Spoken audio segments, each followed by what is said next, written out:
Bon, écoutez, avec un tout petit peu de retard, on va donc accueillir donc, Le Havre jusqu'à HEC. Alors, je pense que je vais vous demander de mettre là pour pouvoir faire votre présentation. Oui.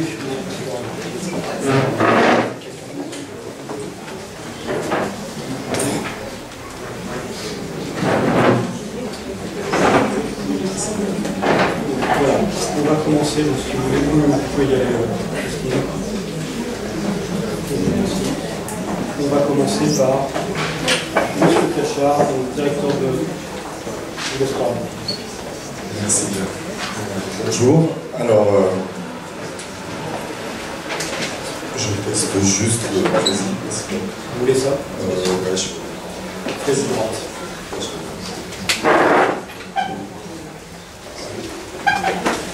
Voilà, donc ce titre d'intervention m'a été en fait auto-affecté par la société Dawson, preuve qu'elle accorde un soin tout particulier au confort et au bien-être de ses intervenants. Je n'ai que 10 minutes pour exposer notre situation. Alors 10 minutes en général, c'est ce qu'il me faut pour dire bonjour en présentation. Autant vous dire que c'est un défi. J'aimerais commencer tout de suite par perdre un peu de temps pour changer ce titre, en espérant que ça ne bouleverse pas complètement l'équilibre du Dawson Day. Voilà, alors pour moi il ne s'agissait pas de vous présenter un peu sèchement ou de promouvoir la manière dont on travaille, tout simplement, et je compte vous le préciser à cette occasion, tout simplement parce qu'en réalité j'en suis pas vraiment satisfait. La question de la politique documentaire appliquée au livre électronique, elle pose plusieurs problèmes. D'abord, Monsieur Le Tussier en a parlé tout à l'heure, le fait que coexistent deux modèles économiques contradictoires, achat pérenne ou abonnement, ne permet pas toujours de calquer nos acquisitions de livres électroniques sur les politiques documentaires qu'on applique de longue date aux livres papier. Donc, ce que je voudrais vous proposer là tout de suite, c'est plus un exercice, on va dire, d'autocritique positive, montrer les limites du modèle que nous, on a adopté un peu sous la contrainte, et qui, à mon avis, est encore l'approche la plus courante dans nos établissements, et qui en dit long aussi sur la lenteur particulière du processus de basculement du livre papier vers le livre électronique. Juste avant d'aller un peu plus loin, je vous donne quelques éléments de contexte, dire un peu d'où je parle. Donc l'université du Havre, c'est une université trentenaire, autrement dit beaucoup plus jeune que moi, à taille humaine. Alors à taille humaine, on dit ça en général pour ne pas dire qu'on est petit, c'est-à-dire qu'il y a 7500 étudiants couvrant l'ensemble des domaines par contre de formation et de recherche, 3 campus, dont 2 situés en centre-ville, et 2 bibliothèques, dont un équipement central très structurant à l'architecture, vous pouvez le voir, assez frappante. Un bâtiment très confortable, particulièrement bien équipé pour le 21e siècle, de création récente, en 2006, 8000 m², 1000 places assises. Et je vous ai dit 3 campus de bibliothèques. Il y a donc un campus situé à un quart d'heure à pied de la BU centrale, mais il faut traverser, et par la nage, un bassin important qui sépare la partie portuaire du reste de la ville. Un campus qui est à un quart d'heure de la BU centrale, assez étendu sur une friche portuaire et ne disposant d'aucun lieu documentaire de proximité. Je vous le signale parce qu'on y reviendra, c'est assez important par rapport aux perspectives assignées au livre électronique. Alors, au niveau de notre activité, un paradoxe désormais classique, me semble-t-il, dans nombre d'établissements d'enseignement supérieur, une fréquentation et un usage des collections en ligne en assez forte hausse chaque année, et des prêts physiques, par contre, en baisse constante chaque année. Pas des baisses marquantes, mais un effritement permanent. Et pour ce qui concerne notre site central, un paradoxe encore plus flagrant. Moi, je suis arrivé pour prendre la direction de l'établissement en 2007, et la première chose que j'ai faite, c'est de relever les compteurs. Et là, j'ai découvert qu'on avait une situation qui contredisait tout ce que j'avais pu lire dans les manuels qui vont bien sur l'accompagnement à la construction, C'est-à-dire que là où on attend une augmentation de la fréquentation de 15 à 40%, surtout quand on a la chance d'avoir un bâtiment qui satisfait fortement ses utilisateurs, on a eu une fréquentation divisée par deux par rapport à notre ancien réseau de bibliothèques de proximité. Alors pourquoi par deux? Il n'y avait aucun nouveau service proposé dans le nouvel équipement, c'était juste le déménagement dans un nouveau lieu des anciennes sections qui étaient dans des composantes. Donc, de 2007 à 2014, on s'est lancé dans une démarche de développement très intensif de nouvelles offres, programmation culturelle. Là, vous avez l'exposition qui est en cours dans nos murs, qui sont le studio de graphisme Antoine Emmanuel. Une offre de DVD, un service de prêt de PC portable, des ateliers de formation en complément des formations assurées dans les diplômes. Le plus récent, c'est la création d'un Fab Lab à l'intérieur de la BU centrale et toute une gamme de services visant une plus grande disponibilité pour le public. Alors ça va du reverse proxy Shibboleth pour simplifier l'accès distant, service de réponse à distance, refonte du portail, ouverture étendue en passant de 48 à 71 heures hebdomadaires et on sera à 76 heures l'année prochaine. Renforcement de l'offre de ressources électroniques et développement d'une offre de livres électroniques avec un objectif qui n'est pas d'une forte originalité, de viser le 7 jours sur 7, 24-24. Et le livre électronique chez nous a été au départ considéré comme une cible vraiment prioritaire. On avait retenu 2 agrégateurs pour essayer d'avoir un périmètre complet en français et en anglais. Au niveau licence comme au niveau recherche, on avait choisi Numilog de Sonera, on a arrêté 2 ans plus tard Numilog, je ne rentrerai pas dans le détail, ceux qui ont testé Numilog savent pourquoi nous l'avons arrêté. Et une politique d'acquisition, on y reviendra, plutôt volontariste en 2009 et 2010, mais qui ensuite a fléchi pour des raisons que j'exposerai. Alors, sur la situation du livre électronique, pour moi, il y a encore 3 types de freins qui ne permettent pas d'aller vers ce point de basculement que personnellement j'attends. Les offres, les budgets et l'impact organisationnel. Pour les offres, je vais essayer d'aller assez vite. Une offre peu pratique, interface hétérogène, accès parfois complexe au contenu, parce que les DRM, je comprends que si on se positionne du côté des éditeurs, c'est formidable. Mais du côté des utilisateurs, c'est un peu pénible parfois, et notamment sur les smartphones, justement. Une offre qui est peu lisible, chaque éditeur a de plus en plus sa propre politique vis-à-vis des agrégateurs. Alors c'est vrai que c'est assez souple au niveau de Sonera, moi je donnerais juste un comparatif très simple. Qu'est-ce qui se passerait si l'industrie de la musique faisait pareil avec iTunes et Amazon? C'est totalement inimaginable. Enfin, il y en a qui ont essayé, mais ils ont arrêté très vite. Une offre dépendante à la fois de la nature de l'équipement du public et de la qualité des infrastructures, réseau. Alors ça aussi je le dis parce que d'expérience, j'ai pas le temps de rentrer dans le détail, mais on a vécu 2 ans de suite des problèmes avec l'accès distant sur de Sonera qui ont plombé nos consultations, des problèmes pour des questions de sécurité interne à l'université avec la perte d'accès extérieur pour notre portail. Ça c'est, quelque part c'est assez heureux, ça s'est immédiatement vu dans les niveaux d'usage qu'on relevait pendant ces périodes d'absence, on va dire.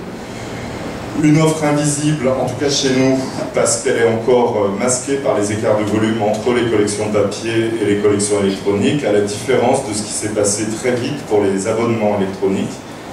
Une difficulté encore à interpréter les statistiques d'usage, et puis, on en a parlé, la faible présence, même si ça commence à s'améliorer, la faible présence des manuels en français dans les offres, des clivages disciplinaires qu'on repère encore dans les pratiques de nos utilisateurs, et j'insiste là-dessus pour de Sonera parce que je pense qu'il y a quelque chose à faire, un manque de notoriété du service et de familiarité à son utilisation chez les prescripteurs naturels que sont les enseignants. Et je ne pense pas que les bibliothèques puissent tout résoudre par rapport à ça, mais il y a certainement quelque chose à emprunter à ce que faisaient les éditeurs par rapport aux spécimens, par rapport à... Je vous rejoins, nous on voit très... Dans les chiffres, on voit quand un professeur a été prescripteur sur un e-book. Ouais, c'est énorme, c'est immédiat. Ouais, tout à fait. Alors, les 2 autres freins, je vais encore plus vite. Les freins budgétaires, alors c'est pas à vous que je vais l'apprendre, hein. les bibliothèques des établissements d'enseignement supérieur voient baisser leur capacité d'acquisition pour de multiples raisons. Ça peut aller de restrictions budgétaires dans le contexte d'arbitrage tendu, la pression financière, la pression tarifaire des éditeurs, des abonnements électroniques, tout ce qui est bouquet, et puis cette année, et alors de façon quand même assez marquante, et je ne pense pas que ce soit que chez nous par nature, l'effet dramatique des évolutions de la parité euro-dollar, qui grève encore un peu plus nos capacités d'action. Et un autre frein qui est important, parce que je pense qu'on n'a pas encore les outils, ni même la théorie pour le résoudre, l'impact organisationnel. Commander moins de papier, c'est réduire l'activité de réception et d'équipement assurée par les personnels magasiniers. Ça paraît complètement accessoire de dire ça. Moi, je suis absolument certain que ça freine notre volontarisme pour aller plus loin dans les acquisitions des e-books. On achète la paix sociale assez facilement en maintenant un peu artificiellement un rythme d'acquisition régulier sur le papier parce qu'on ne sait pas encore comment faire pour passer à d'autres modes d'organisation. Donc il y a, on va dire, une tentation de la prudence et de l'immobilisme.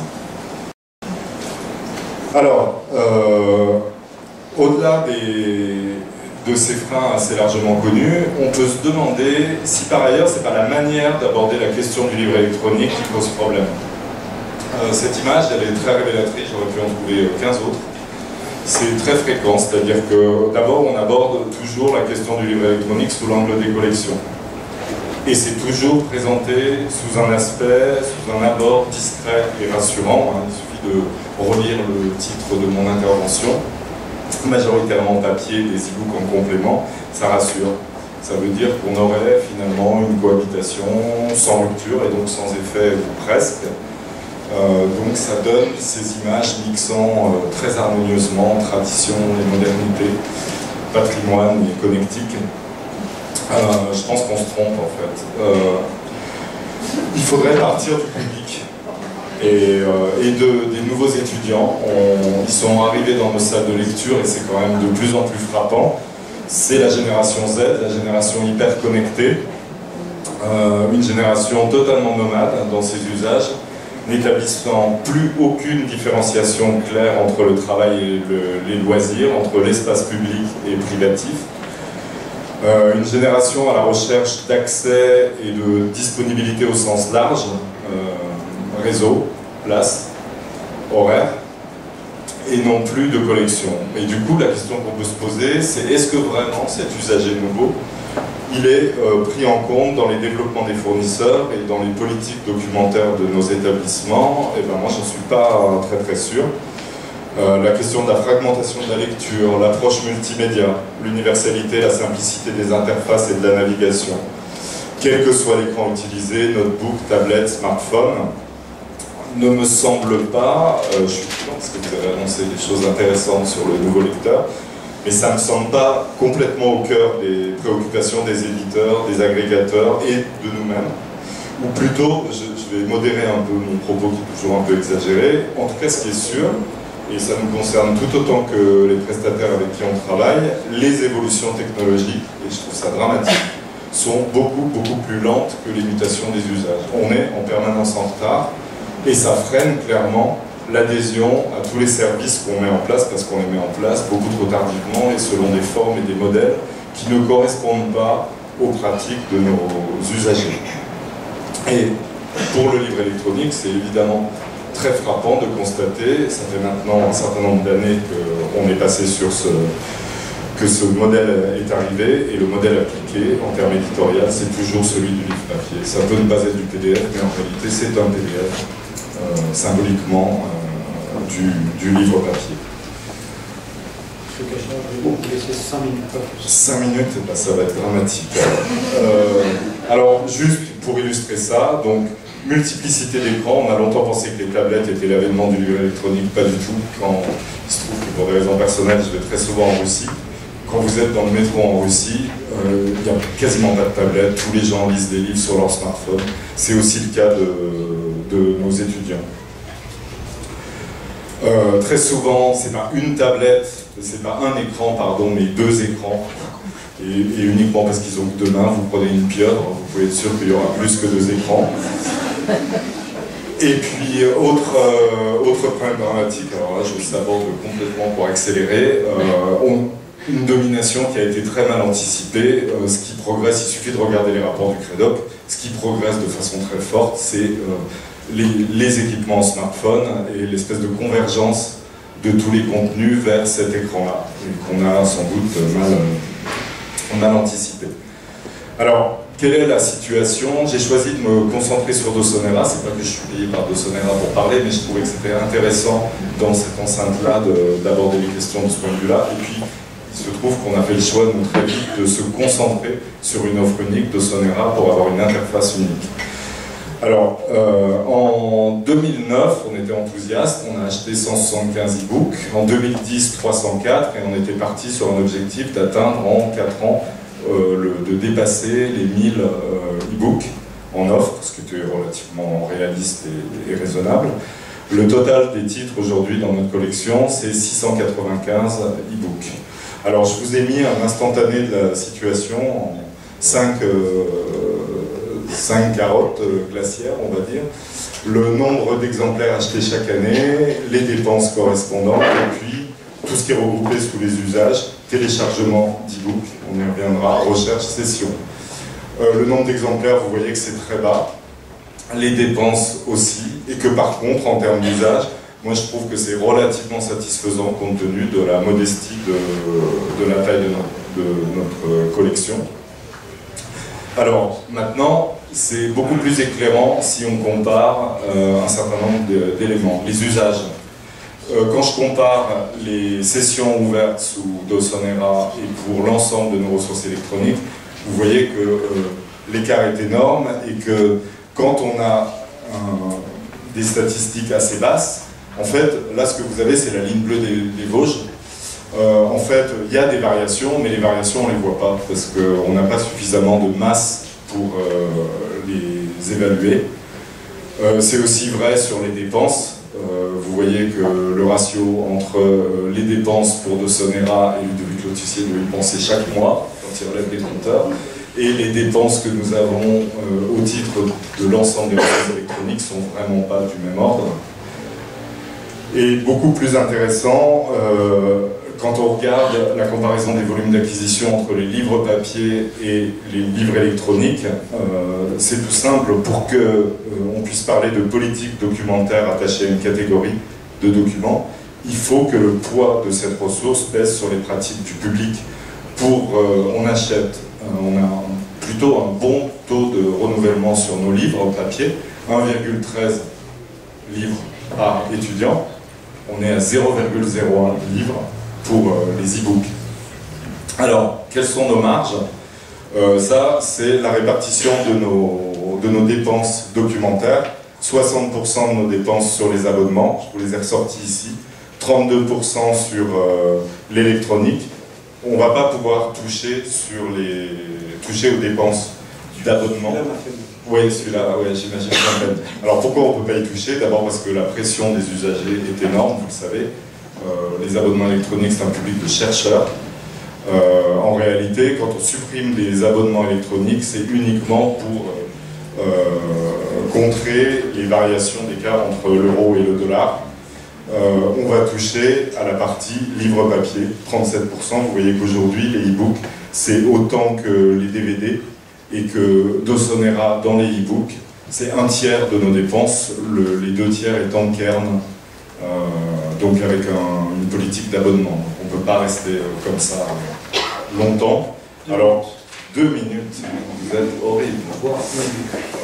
Alors, maintenant, la politique documentaire et les livres électroniques chez nous, c'est très simple. On a en gros 2 critères qui correspondent à des critères qu'on utilise pour les ouvrages papier. Évidemment que nos acquisitions se font en relation directe avec les enseignements et les thématiques de recherche de l'établissement, qu'on étudie à partir des maquettes des diplômes de notre établissement. Et on le fait uniquement à partir de l'état de l'existant sur le sujet dans nos collections. On ne doublonne pas au niveau des e-books. Si on achète de l'e-book, c'est pour couvrir un sujet qui n'est pas couvert sur du papier, la plupart du temps. Et puis on a des critères spécifiques pour le support électronique, priorité à la documentation recherche et spécialisée. tout simplement parce qu'on ne croit pas que les chercheurs reviendront dans nos lieux. Donc on veut être au plus près des lieux de leur pratique, que ce soit leur domicile ou leur laboratoire, et qu'on souhaite par ce biais-là optimiser le taux de rotation qui est très faible pour les collections papier de niveau recherche. Priorité aux collections correspondant aux enseignements dispensés sur le campus Frissard, il n'y a pas de lieu documentaire. Proposer l'achat de l'e-book est proposé à tous les usagers faisant des demandes d'achat lorsque cette ressource existe sous les deux formes, et libre arbitre laissé au final pour les acquéreurs qui semblent assez massivement privilégier encore le papier. On a vraiment un problème de conservatisme et chez nos professionnels et chez les enseignants qui ont une espèce d'attachement maniaco-dépressif au papier et qui, quand on leur laisse le choix, choisissent quasiment systématiquement le papier. Et puis, peut-être quelque chose d'intéressant, on associe beaucoup aux acquisitions un volet de valorisation des collections. Alors, des choses très classiques, formation, etc. Des choses un petit peu plus intéressantes grâce à une stagiaire qui, je crois, est dans la salle, Karine Pellerin, qui nous avait fait un coaching d'enfer pour cet aspect-là. Donc, rematérialisation de nos collections sous deux formes, rematérialisation éphémère façon happening, avec ces créations de gros cubes où on balade un peu partout dans la bibliothèque avec des QR codes vers les ressources, chaque cube matérialisant un livre. Et puis une rematérialisation plus systématique dans les collections, l'ensemble des e-books qu'on achète, que ce soit Kern ou Kern c'est du boulot, Kern ou Dosonera, fait l'objet d'un fantôme. Le fantôme est classé dans les thématiques correspondantes dans nos rayonnages. Ça a soumis il y a eu beaucoup de scepticisme d'une partie de nos équipes par rapport à ce travail-là. C'est redoutablement efficace. C'est-à-dire qu'on a très régulièrement des étudiants qui viennent avec le fantôme voir les équipes pour demander comment ils pourraient accéder à la ressource. L'année dernière, il y avait une intervention de Paris Tech Télécom qui avait rematérialisé de façon assez impressionnante. Ouais. Alors, les perspectives à notre niveau, on pense qu'on va pouvoir bouger les lignes grâce à un projet auquel on est associé, qui est le plan est moche comme tout, mais le lieu sera, j'espère, assez beau. Une école d'ingénieurs internes qui met en place un Learning Center thématique centré en logistique, 300 mètres carrés, mais un espace de créativité complètement confort et pour lequel, à notre grande surprise, ils ont tout de suite décidé que ce serait du zéro papier. Donc zéro papier veut dire zéro bibliothécaire, donc ils ont commencé par nous snobber.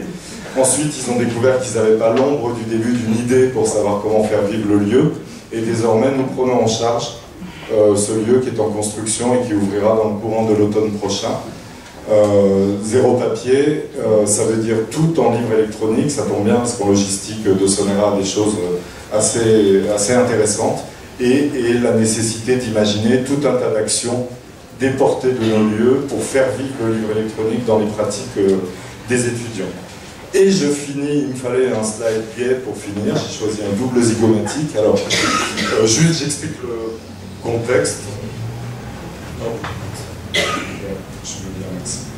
C'est juste une exposition, c'est le hasard qui m'a fait rire, la concordance, on va dire, du thème. C'est une exposition qui a lieu en ce moment à l'école d'art, dans le cadre d'une saison graphique. Je ne peux pas vous dire celui qui a les bras croisés ou celui qui est barbu, parce qu'ils sont tous les deux barbus à bras croisés. Mais celui de gauche, Frédéric Tasser, est un jeune graphiste hyper talentueux, à qui l'école d'art a commandé un thème qu'il a traité en workshop puis en exposition, qui est le futur du livre. Donc sur le futur du livre électronique, alors lui, forcément il ne connaissait pas Dosonera, donc il a imaginé des livres papier. Il a réalisé 40 livres en un an, traitant plutôt de science-fiction, ça s'appelle Science-Fiction, l'exposition. Moi je pense qu'à notre niveau, en tout cas, le futur du livre électronique, c'est de repartir vers des enveloppes fléchées, histoire d'accompagner quand même nos équipes dans le volontarisme vers le basculement du livre électronique, d'avoir vraiment une politique d'acquisition plus offensive à nouveau. Du côté des prestataires, moi j'imagine vraiment d'en finir avec les interfaces compliquées, d'aller vraiment vers de la simplicité et de la transparence, quel que soit l'écran que l'étudiant va utiliser. C'est pas une question de médias, la problématique du livre électronique, c'est vraiment une question de contenu. Voilà. Pour l'année prochaine, M. Gachard, il faut 1 heure. Merci, M. Gachard.